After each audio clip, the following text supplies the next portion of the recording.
that's going on right now.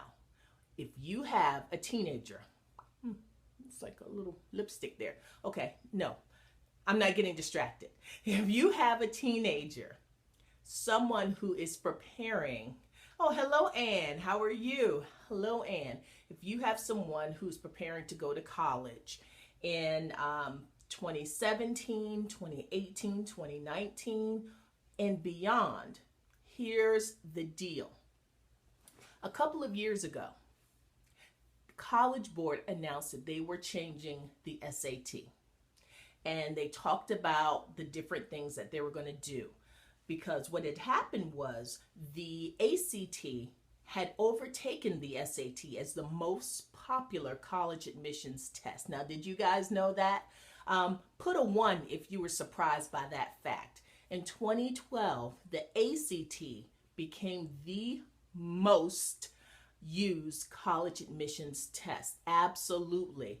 So, of course, the people at College Board, the SAT people said, hey, I think there's something we can do a little bit better. And so what they have done is they've made some changes to the test, right? And some of the different kind of complaints with the test was that the test was really not user-friendly. If you had money to take the SAT prep courses, you can trick the test. You had those quote-unquote SAT words that no one heard unless they were taking the SAT. So those are the types of complaints that people had, and a lot of people were moving to the ACT. Colleges actually don't care which test you take as long as you take one of those tests and you do well. So the SAT announced a couple of years ago, listen, we are going to change the test. And those of us who are in the college admissions world, we kind of saw what was happening. And just kind of in a nutshell, they were going to make it look a little bit more like the ACT. So sorry, College Board people, but that's the word on the street. And then another thing that had been happening is that the College Board had announced this stuff, and then they were a little bit tight-lipped about what the test would actually look like. So, okay, so let's fast forward 2 years, okay, because this new SAT test was going to be rolled out March 2016. So if you have a calendar, as we're talking now, it's about December 14th, 2015. So in about 3 months, this new SAT is supposed to roll out. Great, yay, it's wonderful. Okay, but here's the problem. Lean in on this, because this is some stuff.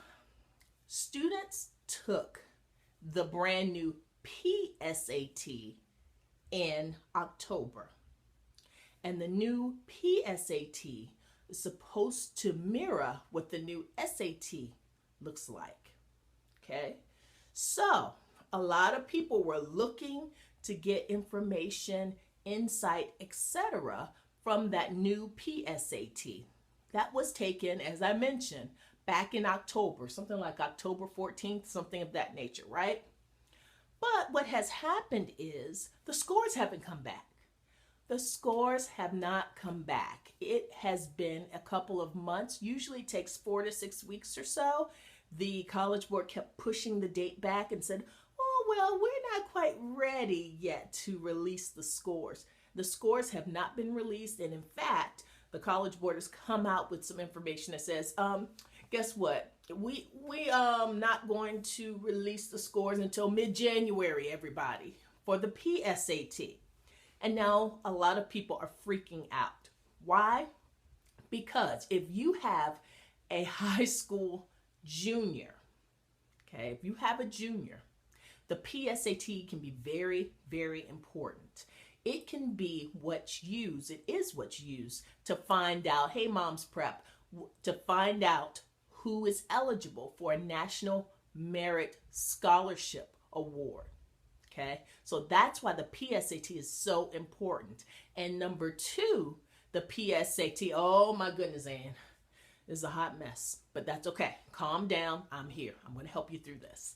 And the second reason why parents of juniors are a little bit more perturbed than others is that a lot of people were going to take a look at that score from the PSAT to figure out whether or not their child was going to take the new SAT in the spring, okay, or whether they were just going to steer clear of it in the spring, let them work their kinks out, and take just the ACT in the spring.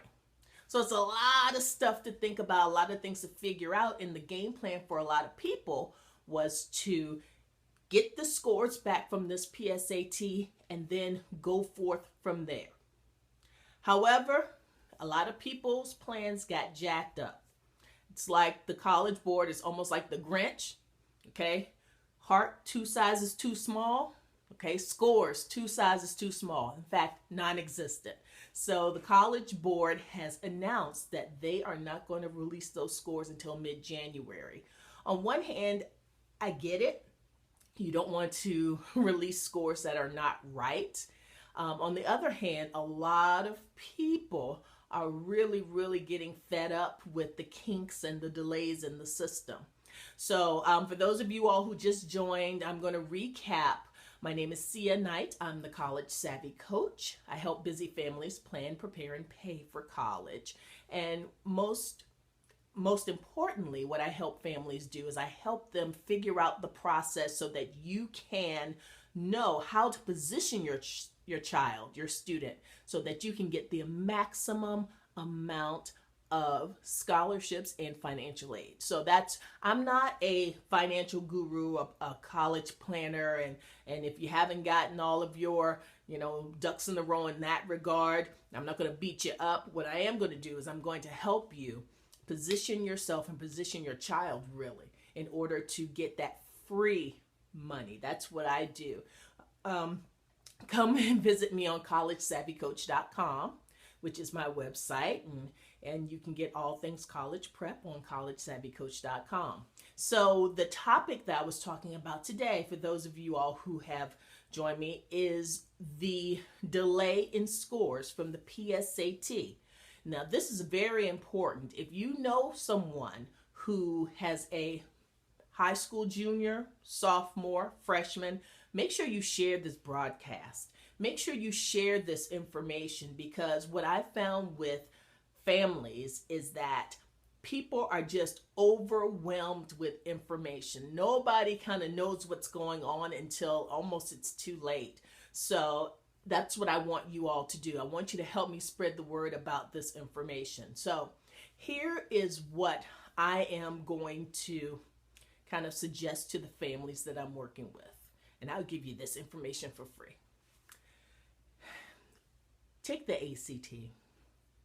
And I was so not going to tell families this until this last delay happened. And now I'm on that bandwagon where I'm saying, if you have a junior, instead of kind of getting mixed up in that March SAT, is it going to be ready? Is it not going to be ready? How's it going to be scored, etc.? Here's what I'm going to tell you to do. Take the ACT. Have your child take the ACT this spring. And then, if you don't get the score that you're looking for, and or your child doesn't really kind of vibe with that ACT test, then senior year in October, then take the SAT. Now, I've heard some people say that, and I was really kind of not on that bandwagon. I was like, oh no, the SAT, the College Board will get it together. Come on, guys, have some faith. Yeah, my faith has been tested and it has been tried. So I'm not going to say I don't have faith. I'm just going to say that I'm going to reserve my faith in the system until next October. Because there just been too many kinks in the system. Absolutely. ACT in the spring, SAT next fall. And that's if you have to do the SAT. Because sometimes if your score is high enough, and that's what I do when I have sessions with families, I kind of take a look at your student's GPA and I match it to where he or she should be in terms of their scores. And then that's where we kind of start to strategize as to whether or not you take it again. Do you put yourself through that, the time, the money, expense of taking the test again? So your son took the SAT in November and taking it again in January. Yeah, a lot of people were really taking that advice. But I wonder, Mom's Prep, is that Ann? No, that's not Ann. So my question is your child a junior or a senior? Because if your child's a junior, then that's a strategy. If your child's a senior, then taking it in November. Okay, taking it in November and also January. So in that case, you can see where your child kind of lands score-wise and see if you are pleased with those results. Now, what it won't help you do, however, it won't help kind of give you data so that you can build from that test in January to kind of, if you wanted to take an SAT prep class or whatever, it won't give you kind of a firm basis to tell you based on that test kind of how far you need to go on the other test, because the other test will be so different. Hopefully that makes sense. But I think that, if you are pleased with your child's scores, then be done with it. And again, that's what you have to do. You have to make sure that you are matching up the colleges and universities that you are interested in and the types of scores that they're looking for. So I just wanted to hop on. Thank you so much for the hearts. Thank you so much for joining me. If you are watching the replay, hey guys, thank you so much for joining. And don't forget, you can still give hearts if you're watching the replay. Now, my favorite method is the 2-tip tap. I just coined that. I'm gonna go ahead and trademark that. But the 2-tip tap. So what you do is you take your fingers and you just go ahead and tap until you get carpal tunnel. That's excellent. Excellently done. Very nice. Very nice. So thank you so much for joining me once again. You can join me on collegesavvycoach.com. If you want some good foundational information about the college process in terms of, in terms of how to set the foundation, how to round out your child's academic profile, and then how to pay for it all, check out my College Savvy Academy. My College Savvy Academy. Look at that. I just happen to have this sign. bit.ly College Savvy Academy. And you can go there and take a look at the College Savvy Academy, which will help you kind of get a grasp on everything that's happening with this whole college prep life. It's so much. It's so overwhelming. And people just don't know what they don't know. They're just saying, I just don't know. And if you're relying on your child to tell you, then help you. Lord help you, because sometimes the students get exposed to information. And what I found, and the reason why I got involved with helping parents in particular, is that students, they sometimes listen, sometimes they don't. You have to be right in the right time and space for a student to kind of receive the information. So that's why I like to go to parents, because they tend to pay a little bit more attention to the information, and it's more timely. Even if I am giving you information, you have a middle school student or a 9th grader, and I'm saying, hey, here's what you do. Here are the classes that they should take. Here's where they should intern for the summer. This is how to best make a scholarship package, etc. Then those are the things that parents have a tendency to pay attention to a little bit more than the students. The students, they pay attention to that. Hello, Programs on Fire. They pay attention to that really when it comes time for time for them to walk across the stage almost. And so parents, I find, to be a little bit more attuned to what's happening and what's going on. So Programs on Fire, I'm just about to finish up my scope. I was talking a little bit about the College Board and about how the PSAT results have been delayed once again. So catch the replay, and then make sure as you're catching the replay, because it's really good information, make sure that you're sharing it with your audience. If you can swipe up, if you have an Android device, and share. Oh, thank you so much. Oh, my goodness gracious. Bless you. You are welcome to come to my scope anytime. Thank you. So make sure you're sharing this information, because again, some of these things get kind of buried in the news cycle, and they get buried when it comes time for the holidays and the winter break and all of that's happening. You don't want that to get buried. So make sure you're sharing this with your circle. Make sure you're following me. If you're not, please do, because I give such great information, if I may say so myself. Oh, can I hold up my sign again? Absolutely, because I'm going to find it. Ugh. Absolutely. So this is for my College Savvy Academy. Is it focused? Doesn't look quite focused, but bit.ly. Oh man, you should have told me. I would have done a smile for you in the screenshot. So, helps folks in Charlotte, North Carolina. Yes, absolutely. I have family members who live in Charlotte, and I come there often. Oh, no problem, Ann. So I would love to come down to Charlotte, because one of my favorite things to do is to come out and to speak to groups, because there's nothing that can compare to the energy. Oh, in Raleigh, okay. Hey, have car will travel. I love Raleigh as well, the Research Triangle. So yes, just reach out to me. Go to collegesavvycoach.com. There's a contact tab in the lower right-hand corner. Reach out to me. Invite me to come to speak to your groups, and we can talk. We can talk about what's happening. My calendar is starting to fill up for the spring, so let's chat about that. I love to talk to groups of families, because it's very isolating, this whole process. You kind of sit back and you think, oh my gosh, I'm the only person who doesn't know this. Either I went to college, I should know this, or I didn't go to college, I don't know this.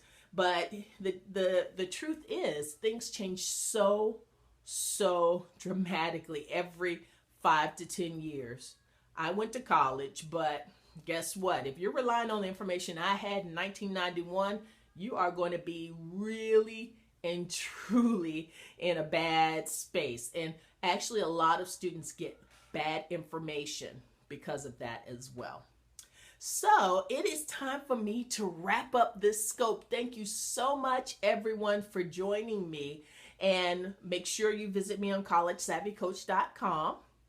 And until next time, guys. Oh, in fact, tomorrow I'm planning to scope, and I'm not giving a specific time because I always don't make the time that I say I'm going to make. But tomorrow I'm planning to scope on what to do with your students, your children, during winter break. Are they just going to sit around the house? Are they going to be glued to their devices? No. I am going to give you specifics on what you can do for middle school on up to senior year. This is how you help them get ready for college. We're not just sitting around watching Sam and Cat. We're not just, playing on the phone. We're not just Snapchatting and no. I've got some specific things that your students can do that will help them get into college. So I plan to scope about that sometime tomorrow. So make sure you're following me here on Periscope. So thank you so much, everyone. Thanks so much for joining. And until next time, stay safe.